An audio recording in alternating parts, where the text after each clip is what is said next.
Hello everyone and welcome to Summoner, and I know this isn't something we normally do, but I did play this game blind and I'm recording this commentary blind because there are some games that I can't and won't realistically record and practice ahead of time.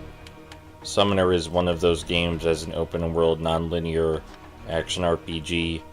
I've heard a lot of good things about it, but at the same time it's far too long for me to realistically practice and record it, for me to memorize how the game goes, and I like exploring games like this. Games like this seem to be about exploring to a large degree, and it seems like if I were to memorize the entire game ahead of time and then record it, I wouldn't have as much to talk about or have as much enjoyment in making a Let's Play, because I wouldn't really be exploring anymore at that point, would I? It really depends on the game, but for this one and most longer action RPGs, I think this works. I am Joseph of Saran, Joseph of Masad, farmer, cotter, plowman, Sahugani, summoner. 9 years ago I destroyed the village of Saran with a power I could neither control nor understand. A power passed down through generations, for thousands upon thousands of years, a power I never asked for and never wanted. 9 years ago, raiders attacked Saran. To save my village, I unleashed the demon, and the demon massacred all in its path. The raiders, my friends, my family.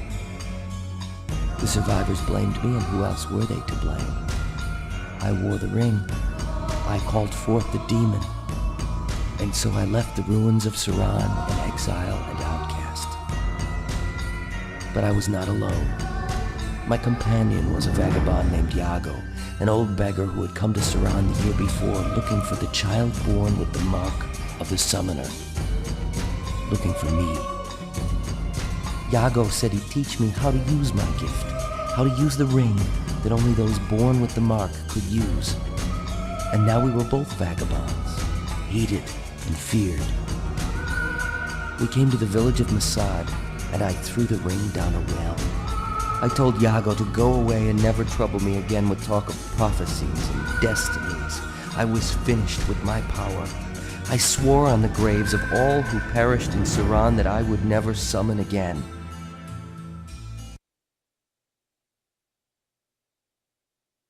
But the one thing I tried to escape was the one thing that came looking for me. And that is where my story begins.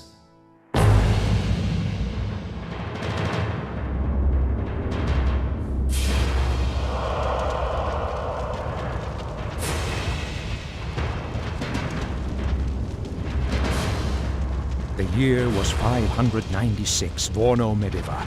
300 years after the Medivan conquest, 1,000 years after the fall of Ikemos, and 12,000 years after the Third Arenegeth and the death of Urath, god of the Sudani.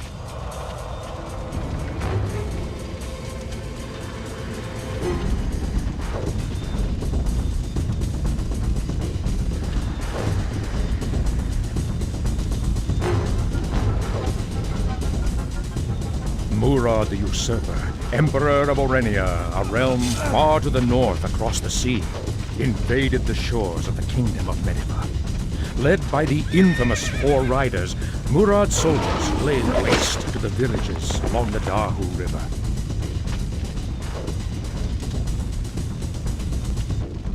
One night, they came to Masad. The soldiers were looking for a boy with a mark on his hand. The mark of the Summoner.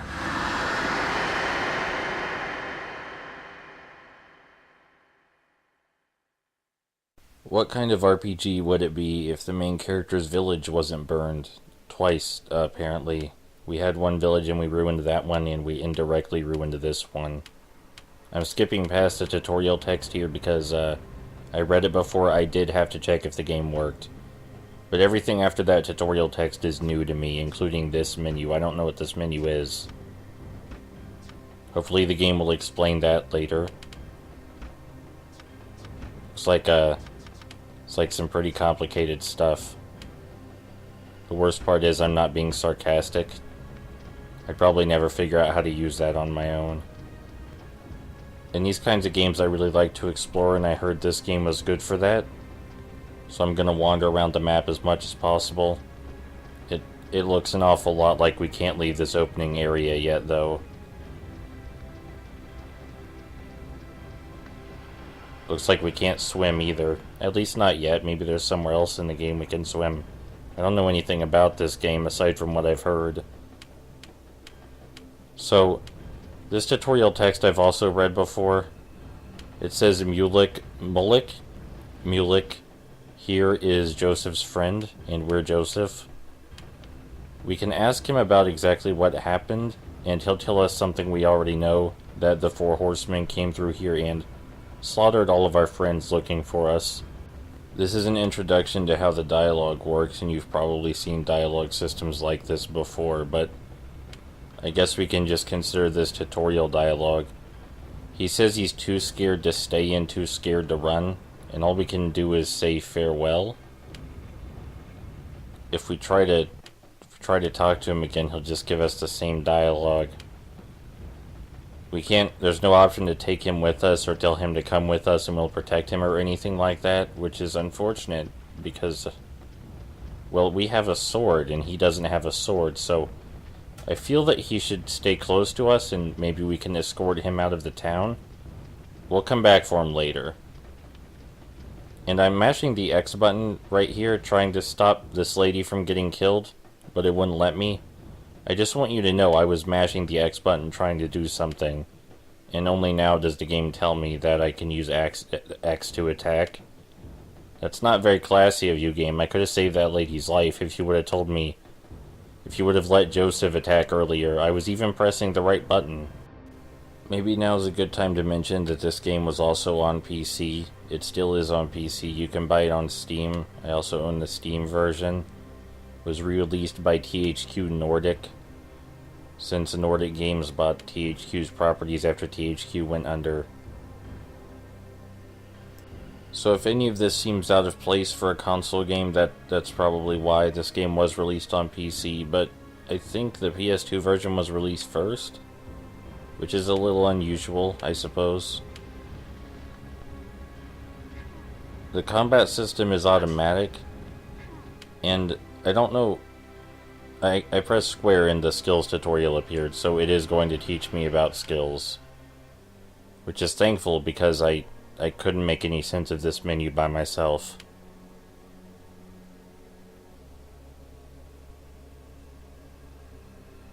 It says they're used like spells, but I don't have any experience with spells, so I don't know what that means.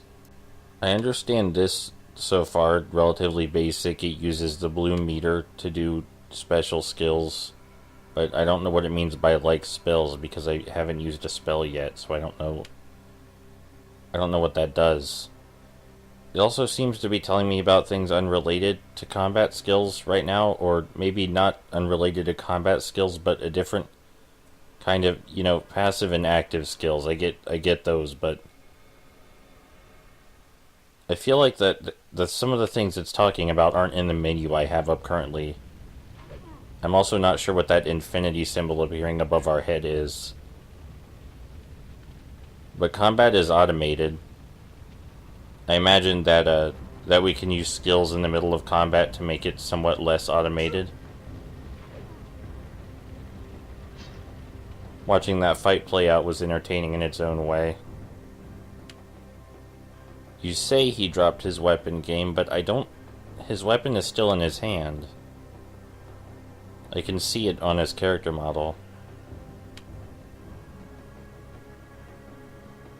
Okay, so is triangle the main menu button or just the inventory menu?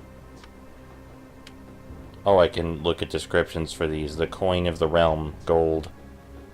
At least we trade directly in gold. Okay, I clicked pick up selected. I'm not sure if that picked up both items or just the one I looked at last or what. Oh, the triangle button is the general menu button. I don't really want to make fun of Joseph's face because I'm sure this looked nice. I guess these were the skills that the game was talking about, the passive and active skills, and they have numbers next to them to show me how good I am at these things. And chain attacks, which appear to be mapped to the directional buttons. I'm sure the game will tell us about these eventually. At least I hope so. The game seems to have had very thorough tutorials so far, so I imagine it will tell us everything we need to know, which is a relief. I can see my resistances, and I don't know what this AI menu does, but I'll leave it alone. Oh, that's actually a nice map. Not much we can do there. But that's a nice map, how it shows where we've been and where we haven't been like that. It doesn't make too much sense because Joseph lived here, so he should know where everything is, but oh, there's the spells tutorial. You really shouldn't say like spells until I've read the spells tutorial, because when you were talking about skills, you said they worked like spells, and I didn't have any reference for that. Okay, so we can heal ourselves with magic, and immediately I know which spell I'm going to be leveling. Spell tree? Are there spell trees? I immediately know which spell tree I'm going to be leveling up the most, if there are spell trees. I'm going to be leveling up all the healing spells, because that's clearly the best spell in any game. It said there were spell circles, I think is what it called them. But I'm going to assume by spell circle it just meant the genre of spell. So I will level up things in the healing spell circle to get the best healings possible. Oh, our first side quest. How do you pronounce that name? Iris? I know how to pronounce ASIC, but how do you pronounce... Is it just Iris? Iris? What's a standard bearer? Is that some sort of term I'm unaware of? Like, does that mean he bared the standard of the village? He was what everyone set their standard to? Either way, we have ASIC's sword. And he just kind of wants to lie here and die. It won't let me interact with him anymore. I guess he really did want to die. I can't interact with this lady either, so I assume she's dead. I wanted to check our quest menu to see if the sword appeared in there. Because that was a quest. That was undeniably a side quest. Our first side quest. It's a monumental occasion. I don't know how long this game is. Okay, this is one of those games where we can't get past roadblocks by just, you know, walking over them, just lifting our leg up and stepping over them. That probably doesn't seem like a biting commentary. I know everyone's made that joke, but I'm being sincere. That kind of takes me out of the world. That we can't just step over that little barrier and keep exploring. I think that's an enemy, so I'm going to attack him the way the game told me to. And we're going to watch the fight play itself. Oh. So that's what that... I assume that's what that infinity symbol... Yeah. Okay, so it's like QTEs. Combat is like QTEs, like a rhythm game. I think I can manage that. Okay, so we have different genres of chain attack available. Different kinds, I should say, depending on where we press on the D-pad, it looks like. Pushing right stumbles the opponent so we can perform more chain attacks. So I'm probably just going to use the up chain attack and the right chain attack over and over, because the up chain attack is the strong one and the right one lets me perform another. There is no limit to the number of attacks that may be chained together. Yeah, so if I just keep pressing up and right with the proper timing, I can chain infinitely, and the enemy can't do anything, is what I'm getting from this. I assume it's hard. It's really hard to chain them, though. Otherwise, the game would be kind of broken. And I assume eventually we'll be fighting multiple enemies. That wasn't too bad. I got a 3 chain and I just started. It looks like the animations have different timing on them, so I'm gonna have to get used to the timing. And if I remember from the skills it looks like this guy didn't drop anything. See how much we heal ourselves. Not much at all, but it also didn't take very much AP. It looked like we could level up our chain attacks in our skill menu. What are you doing in the barn? The place is on fire. Well, not the barn, but most of the town is on fire right now. Yeah, what do you mean by hiding place? This is your hiding place. I don't think this is a good hiding place. I didn't even mean to find you.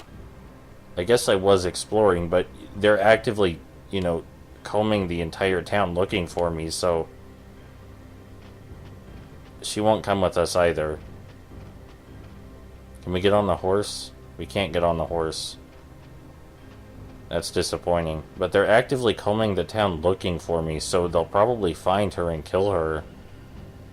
What is this? What am I doing? Found healing draught. Oh, was I checking this box next to the laughing monk? That is quite a logo. That's a special logo. Yeah, okay, I was checking the crate next to the door. I can't go in the door, though. Oh, another enemy. I'm just gonna go ahead and attack every enemy we see.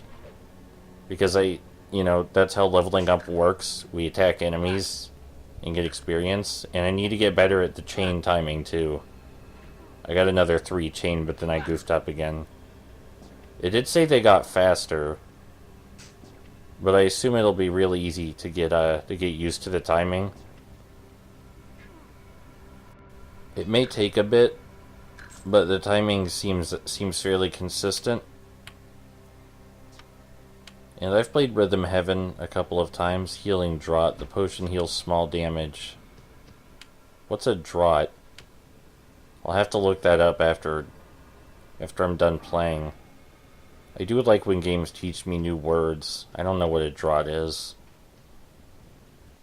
I know a lot of words I don't need to know, but not the word draught. I might not even be pronouncing it properly. But I don't think it's pronounced drought, because drought is already taken. We can't step over this log either. I assumed we couldn't, but I'm still disappointed that we couldn't. I really don't like roadblocks like that. Roadblocks that make sense, I understand. Roadblocks that the protagonist couldn't reasonably get around, but was this guy about to attack a corpse, or I don't know. But he's a sack of experience points, so he has to go down. I just realized the intro made it seem like we were hiding from these people. Like we were actively trying to stay away from them. But we're having no problem taking them on. Like, we're barely getting hurt, and we're completely destroying them. Oh, we can look at the farmer's body. But we're completely destroying these bad guys, and my cat's climbing on me. But we're completely destroying these bad guys, so why weren't we trying to protect the villagers, since we're having no trouble fighting these people? Did it just not accrue to us at the time, or maybe the 4 horsemen are more fearsome, like boss enemies? This road has quite an odd texture to it. I think I'm getting much more used to the chaining now. I think it said we get new chain attacks as the game goes on, though. So I guess I'll have to get used to the timing for those, because I assume they'll be better. Yeah, we don't heal ourselves very much at all, so I'm going to level up healing. The healing spells circle is what it called it, as much as possible. I am a little disappointed that it seems we can't really enter any of the buildings unless they're noticeably hollow. Also a little disappointed we haven't fought more than 1 enemy so far, but this is the first location in the game, and we're still pretty weak. Or seemingly weak. We seem to be able to take a lot of sword hits, but I assume we're weak in the context of the greater game right now. I assume when we level up more, we'll be able to take many more sword hits. So I saw dodging. Oh, we leveled up. I saw dodging as a skill in the menu, but that was a passive skill. So anytime you see Joseph dodge, that's not my doing, and the cat is right in front of the screen. Anytime you see Joseph dodging, that's not my doing. That's just something he does on his own. But it seemed like we can still level it up, if I understand what the game's telling me here. It seems like we can level up dodging, and I guess that just increases his chance to dodge. I am incredibly thankful for the in-depth tutorials here. A lot of JRPGs I've played have had incredibly loose tutorials, where they don't explain important mechanics, or they expect you to pick up on things naturally, and maybe eventually I would have figured this game out on my own, but for a game with mechanics like this, I really prefer to be told what I'm doing. Dodge and heal, that's exactly what we want. We're going to be the dodgiest, healiest hero, because we're going to be engaging in a lot of melee combat. What do you bet we can't go through this barricade? I'm probably not even going to try. The combat's fun. It's really simple so far, but I assume as we get more skills it'll get more complex, and as we fight different enemies. Got a chain of 5, I'm really getting into the chaining system. If we fight multiple enemies and new enemy types, I assume the combat will get more involved. This isn't bad so far, though. I'm having more fun playing this than I did playing Space Hack. Oh, yeah, triangle is menu, not start. What's the description of leather boots? Minimal protection for the wearer's feet. What were we wearing before, then, if this is minimal protection? Looks like we can't equip A6 sword. I guess that's because it's a side quest item, but I would really prefer to be... I can't believe we can't cross that barrier, right? No, that's not true. I can believe that we can't cross that barrier, but it's still disappointing. I'm going to assume that this is one of those games where there are limited enemies that don't respawn, because the way the world is laid out, it certainly seems that way, which means there's a limited amount of experience in the world, because there's only so many people to kill. Unless when we re-enter an area, it reloads the enemies or something. Would that make the enemies cut... Oh, 2 enemies at once. Here we go. Oh, one of them's already dead, so I guess it's still one enemy at a time because we killed one of them too quickly. I'm sure we'll find out what multi-enemy combat looks like eventually.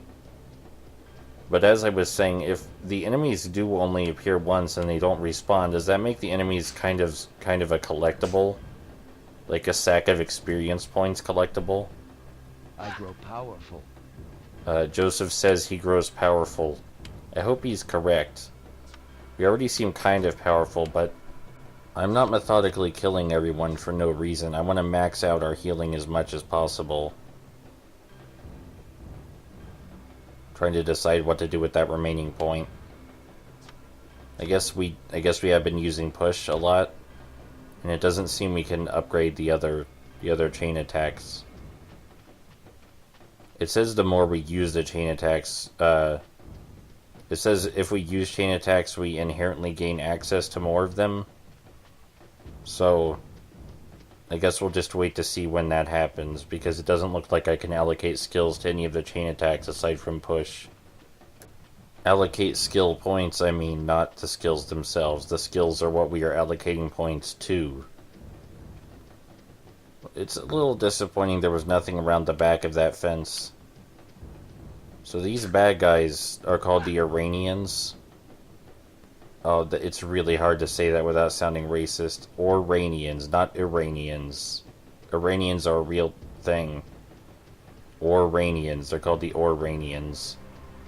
And I think one of the women back there called them Iranians, which I assume is a slur for Oranians. I'm going to be very careful about how I pronounce that. There are 3 people we can talk to here, and I toggled through them to talk to Uvala. I assume that's her name. I don't know how to pronounce some of these names. I would assume that they're fantasy names, but last time I did that I turned out to be wrong. It seems like at least a couple people in this town already are just accepting this huge apocalyptic calamity and aren't willing to escape. Cog. Cog's quite a name. Cog here seems fed up with it, and he wants to leave, and thinks Uvala's being unreasonable. He's mentioning places I hope we get to visit. He won't leave without Uvala, though, so maybe we can talk some sense into Uvala? Maybe another side quest? Convince her to leave with her husband? And no, this dialogue is the same. That's thoroughly disappointing. I want to talk to the guy with the double exclamation marks. I was actually planning on sticking around Masad a bit longer and methodically killing some more soldiers to get experience points. This dialogue is not natural. It may be natural if we weren't playing as someone who lived here. Why are we asking who Yago is? We know who Yago is. We narrated that. Joseph narrated that. Why are we asking? We know there are soldiers. We've been fighting them. This dialogue isn't natural in the slightest. Orania lies far to the north. Far, far to the north. Oh, so they're just bad guys, I guess. I guess I don't have to feel bad about killing them if they're just bad guys. So, I guess that's confirmation that Rennies is a slur for Oranians. So it looks like over there, across this bridge, I'm saving because, I don't want to die and have to start the whole game over. It looks like across this wooden bridge is that guy with the hammer that was just mentioned. So we're going to fight him, and after we're done fighting him, we're going to loop back around the village to see if we left any soldiers or any NPCs behind. And I'll edit that out unless I find something interesting. I'm not going to leave all the exploring in, just the exploring where I find things of interest. I'm probably going to loop back around a lot of locations and cut out that.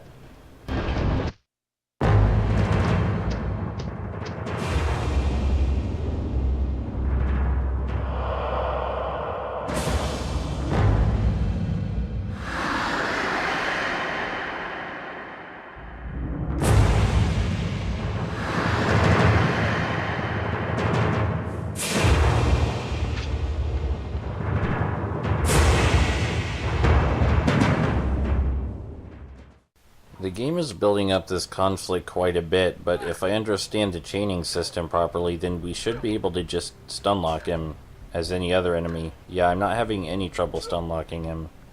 Got a 7 combo, 8 combo. It seems we can stunlock him just like any other enemy, and he has to be near dead now.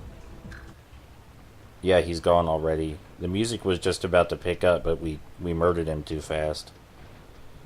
This is how you know you're playing an RPG properly when the bosses die without a fuss. We're going to talk to this guy again. What was his name? Nath. We're going to talk to Nath, and he doesn't have anything new to say. And we can't exit the conversation. I'm pressing triangle to try and leave the conversation, and it's not allowing me. Why doesn't he have anything new to say? We killed the guy that was next to his boathouse. Shouldn't he have something to say about that? Am I asking too much of this game? It's not as though there's voice acting. This is all written dialogue. Right, so now that we've killed the boss, I assume that was... I'm gonna loop back around the town. I'll edit that out, and you'll see me if there's anything interesting. I did promise to come back and check on Mulek, or Mulek, or whatever his name may be. No, even though we cleared out the entire town, he still has no new dialogue for us. I want to offer him to come with us because we cleared the way to the boathouse so he could escape. He said he was too scared to leave, but we cleared a path. He could just follow us. Alright, more editing. So over in this area, after we dispatch this Oranian soldier, I see an NPC that's being tortured by a soldier, and I want to see if I can stop him. It doesn't look like I can. Did he strangle him to death? No, I can talk to him? Why is the Oranian soldier walking away? Why'd the Oranian soldier just walk... Why are you threatening me? I understand you think it's my fault, but did I save you, or what's going on? I can fight the soldier now. Why did he walk wasn't he in mid-strangle? Wasn't this Oranian soldier just strangling the villager, or did I hallucinate that? It is late. But this Oranian soldier was trying to strangle the villager, right? I didn't just imagine that. Why did he walk away so we could talk to the villager? And why did the villagers shout for the soldier to come back when the soldier was strangling him? Oh, we got a new level. Maybe the game gave me a level up to encourage me to complain less about how that didn't make any sense. It is a 2000 game from 2000, so maybe the strangling wasn't strangling and they were just kissing or something. It looked a lot like strangling to me.